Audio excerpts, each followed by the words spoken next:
Welcome to Last Month at the Federal Circuit, a look at recent Federal Circuit decisions impacting the intellectual property community. Finnegan partner Jason Romrell joins us now to offer insight into two recent cases.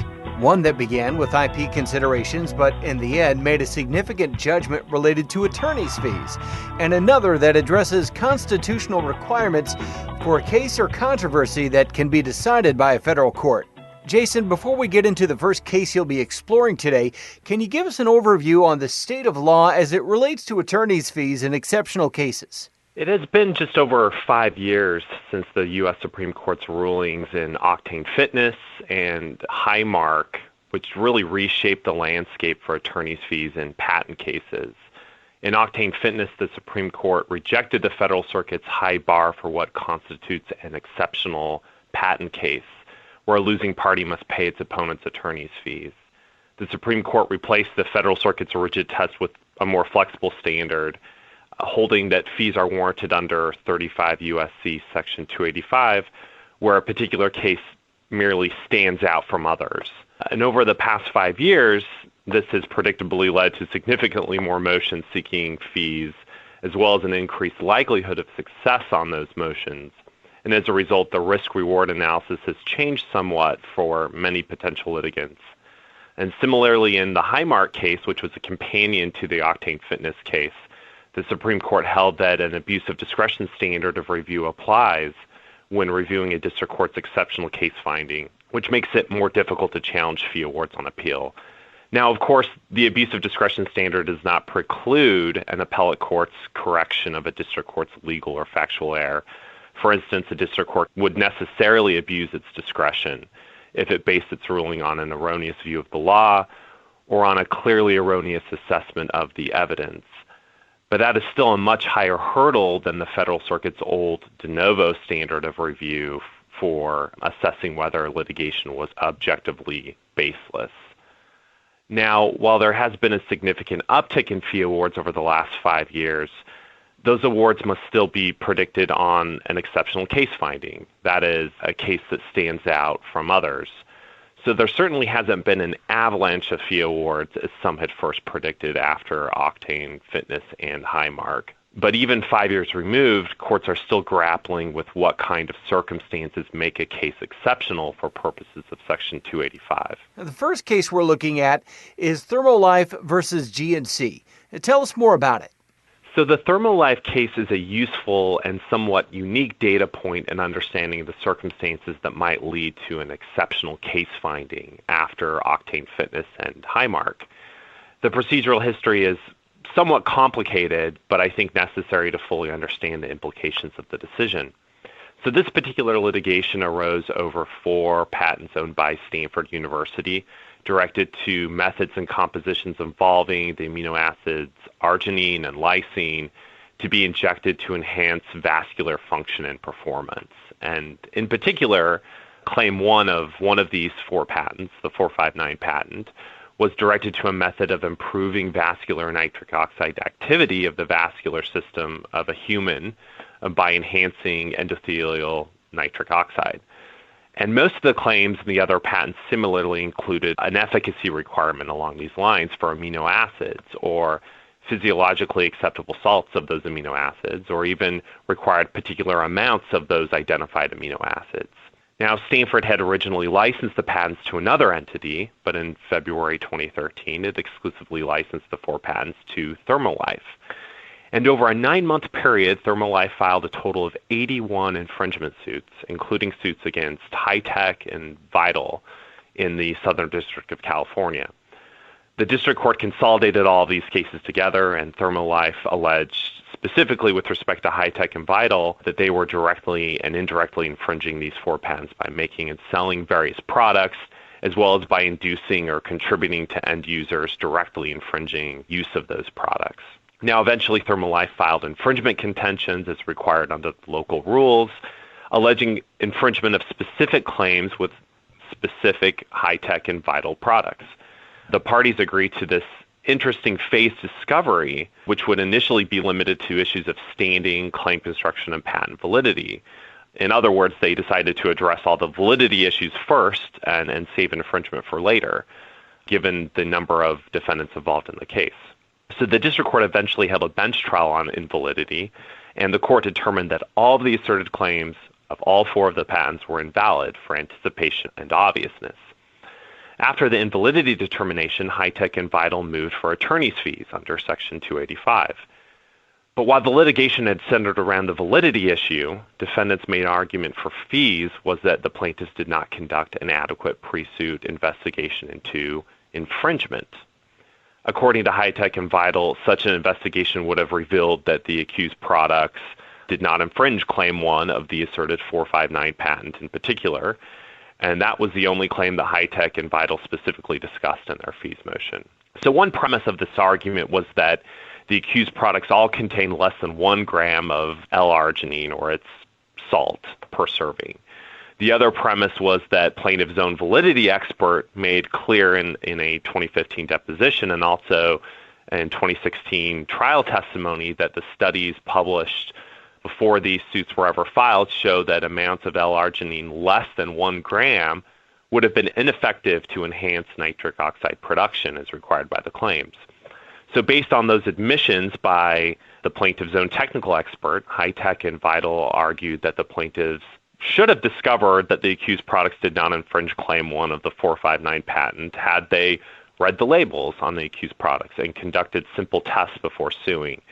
And as a secondary argument, Hi-Tech and Vital broadened their focus and accused plaintiffs of filing many suits without adequate investigation simply to try to extract some kind of nuisance value settlement from the defendants. So plaintiffs Thermolife and Stanford did not deny that the accused products were publicly available, and they neither denied the existence of simple tests to perform to determine whether the product compositions had these amino acids, nor did they assert that they had conducted such tests. While noting that Hi-Tech and Vital focused entirely on Claim 1 of the 459 patent, to the exclusion of discussing any other claims, the plaintiffs did not identify any other claims to show why they were any different as to the adequacy of the pre-suit investigation. But plaintiffs did, however, deny the accusation that they sued to extract these settlements and argued that there was insufficient record information to support the speculation that the settlements were mere nuisance values. Ultimately, the district court agreed with Hi-Tech and Vital that the case was exceptional and awarded approximately $1.3 million in attorney's fees. And specifically, the district court agreed with defendants that plaintiffs had conducted an inadequate pre-filing investigation into infringement, and that resulted in objectively unreasonable infringement contentions. The court really focused in on Claim 1 of the 459 patent, as the parties had done in their filings. And the district court determined that the plaintiffs either had not examined the accused products' labels before filing, or if they did, they ignored clear label indications that those products contain less than 1 gram of L-arginine or its hydrochloride salt, an amount that, according to plaintiff's own validity expert, would have been ineffective to enhance nitric oxide production as required by Claim 1 of the 459 patent. So the district court also found that the plaintiff's pattern of action of bringing so many suits strongly suggested that plaintiffs did so without carefully reviewing their claims, and that plaintiffs took a calculated risk that might yield some sort of nuisance value settlement. And how did the Federal Circuit view the district court's analysis? So after reviewing the district court's findings individually and in totality for an abuse of discretion, the Federal Circuit ultimately affirmed the district court's exceptional case finding and fee award. First, the Federal Circuit held that there was no abuse of discretion in the district court's basing its exceptional case determination on infringement, even though infringement was not fully adjudicated or litigated on the merits. While noting that this was certainly an unusual basis for fees, the court explained that it had not been pointed to any denial of plaintiff's procedural rights or due process rights. And although explaining that the deference to an exceptional case finding might be weaker where it rests on a basis that was not meaningfully considered before the fees were actually sought and awarded, the court did ultimately determine that it was not given a persuasive reason for creating a rule that fees in a situation like this would be per se legally impermissible. The Federal Circuit also held that Hi-Tech and Vital's failure to give early notice of the defects in the plaintiff's infringement allegations did not make the district court's exceptional case finding an abuse of discretion, because Section 285 provides a flexible standard, as we learned from the Supreme Court in Octane Fitness. While the absence of such early notice can support a denial of fees, such notice is not rigidly required, especially in cases like this, where plaintiffs sued 81 defendants, and that reasonably led to a coordination among those defendants and an agreement for efficiency to give priority to the common issue of validity and postpone party-specific issues like infringement. The Federal Circuit also found no abuse of discretion in the inadequate investigation determination. And now, in particular, the Federal Circuit explained that it could not fault the district court for focusing its analysis on a single claim because plaintiffs made no argument showing that their investigation or infringement allegations were any stronger for the other asserted claims. So the Federal Circuit found that it could not fault the district court for not separately assessing the reasonableness of the investigation for those other claims. And in any event, nearly all of the asserted claims had efficacy requirements similar to Claim 1 of the 459 patent. And for those without an efficacy or amount requirement, plaintiffs had made no showing that even if asserting those claims were somehow justified, the burdens of the litigation would have been materially affected by the inclusion of all those other claims with efficacy or amount requirements. So the Federal Circuit also found no abuse of discretion in the inadequate investigation determination. And in particular, the Federal Circuit explained that it could not fault the district court for focusing its analysis on a single claim because plaintiffs had made no argument showing that their investigation or infringement allegations were any stronger for the other asserted claims. So the Federal Circuit found that it could not fault the district court for not separately assessing the reasonableness of the investigation for those other claims. And in any event, nearly all of the asserted claims had efficacy requirements or amount requirements similar to Claim 1 of the 459 patent. Now, for those claims without efficacy or amount requirements, plaintiffs made no showing that even if asserting those claims were somehow justified, the burdens of the litigation were materially unaffected by the inclusion of all those other claims with efficacy or amount requirements. Also, the Federal Circuit found no reversible error in several other of the district court's findings, including that 1 gram of L-arginine or its hydrochloride salt were required for infringement, that the accused products were publicly available, that the tests to determine the amounts of the ingredients were simple, or that the plaintiffs performed no such tests on any of the accused products. While testing of an accused product is not necessarily required for a pre-suit investigation, whether it is necessary depends on the availability of the products at issue, the existence and costs of the tests, and whether other sufficiently reliable information exists to determine infringement. Here, 2 alternatives to testing, the product label and product advertising, were deficient, so there was no adequate substitute for simply testing publicly available products. And then finally, addressing the district court's determination that the plaintiffs had engaged in a pattern of filing suits to obtain nuisance settlements, the court noted that there is no minimum damages requirement for filing a patent infringement case, nor does filing a large number of suits by itself justify an inference of improper motive.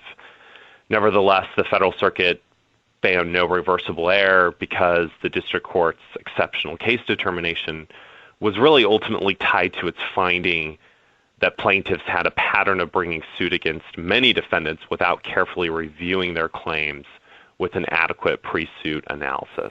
This is an area that's likely of great interest for most organizations. What are some takeaways and best practices that they should be thinking about as a result of the District Court and the Federal Circuit's agreement in Thermolife versus GNC? So this decision really shows how an exceptional case determination depends on the totality of the circumstances, and also that to overturn an exceptional case finding on appeal, appellants really need to explain precisely how a district court applied an incorrect legal standard or why the district court's factual findings are clearly erroneous.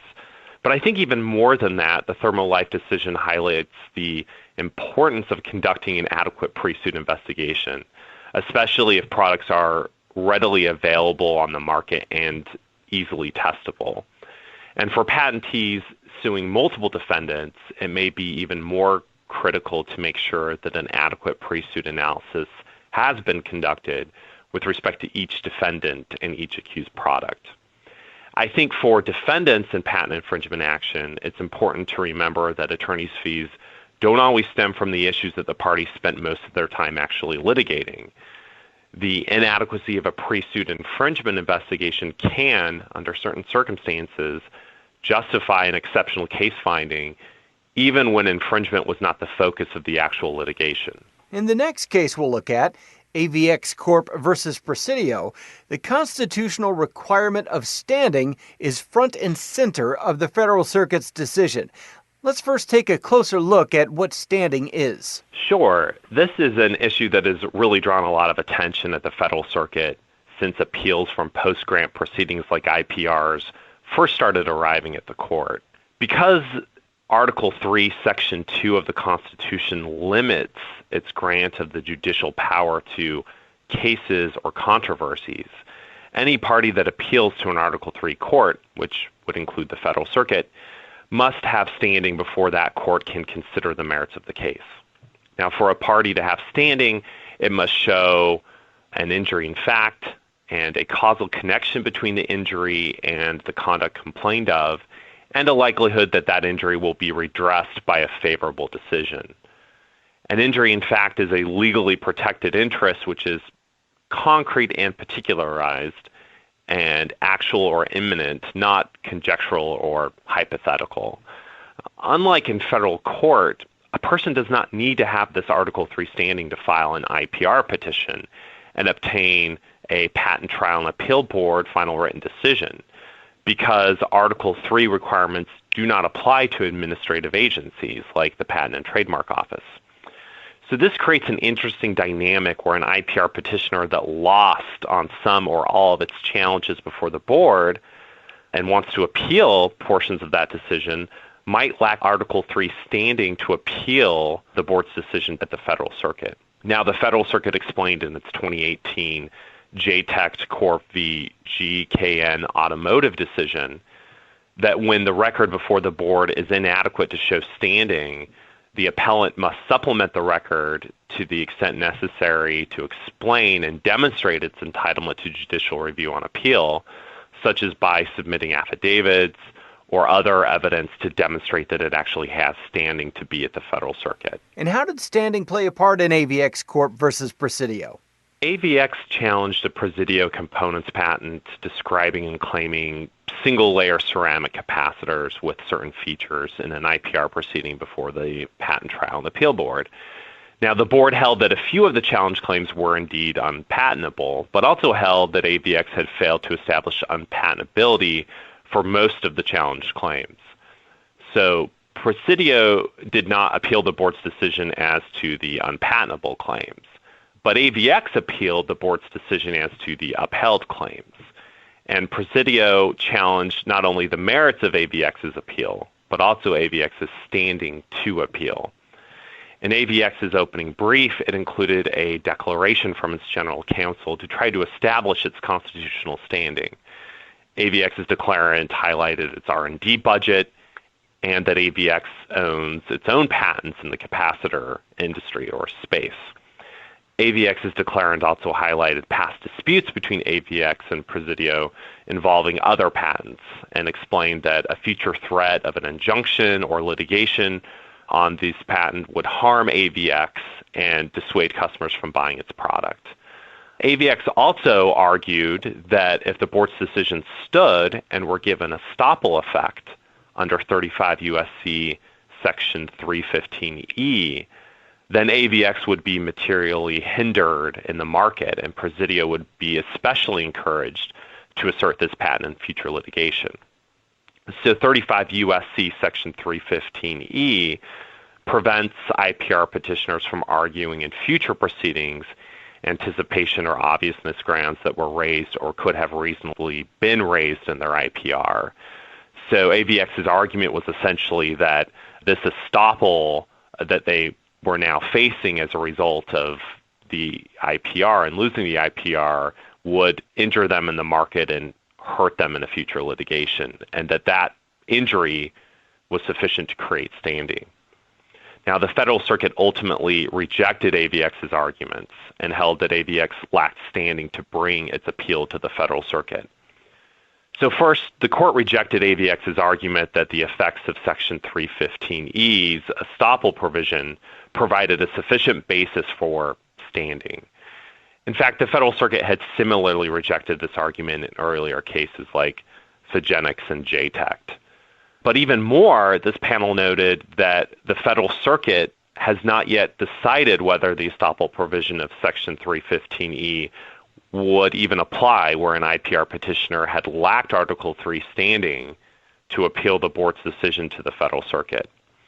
And the panel expressly declined to decide that issue in this case, both because it had not been briefed and also because there was no live controversy where AVX was actually testing whether Section 315E's estoppel provision would bar it from raising the obviousness challenges that the board had reviewed and rejected. So the court also rejected AVX's competitor standing rationale. The court explained that in all of its cases where standing rested on this type of competitive harm, the challenged government action non-speculatively threatened economic injury to the challenger by the ordinary operation of economic forces. But here, the government's action in upholding specific patent claims did not lead to a harmful competitive effect. While noting that a patent claim could potentially have a harmful competitive effect on a would-be challenger if that challenger were, for example, currently using the claim features or non-speculatively planning to do so in competition, AVX had not shown that it was engaging in or had non-speculative plans to engage in conduct that would arguably be covered by these upheld claims. For example, AVX did not assert that it was developing new capacitors that Presidio would likely argue fall within the scope of the upheld claims, nor did AVX contend that it had set aside resources to develop such products but couldn't move forward because these upheld claims stood in the way. So as a result, the court dismissed the appeal for lack of jurisdiction. In another case, RPX Corp v. Chan Bond, RPX has actually petitioned the Supreme Court to review the Federal Circuit's standing jurisprudence. The Supreme Court asked for the solicitor's views on the issue, and the solicitor's office essentially agreed with the Federal Circuit's analysis and recommended against granting certiorari. JTECT has also filed a petition for certiorari in its case, and so that too is pending at the Supreme Court. So we will have to stay tuned to see what the Supreme Court ultimately does with those petitions. At least for now, though, appellate standing will continue to be an important consideration for petitioners when deciding to bring an IPR challenge. And patentees who have prevailed at the PTAB but are now defending the board's final written decision before the Federal Circuit should carefully consider whether the petitioner has adequate constitutional standing to even bring that appeal. Our guest has been Jason Romrell, a partner at Finnegan, one of the largest IP law firms in the world. For more commentary on intellectual property news and issues, to listen to other podcasts, and to receive additional information on the firm, please visit www.finnegan.com. Thank you for listening to this podcast from Finnegan.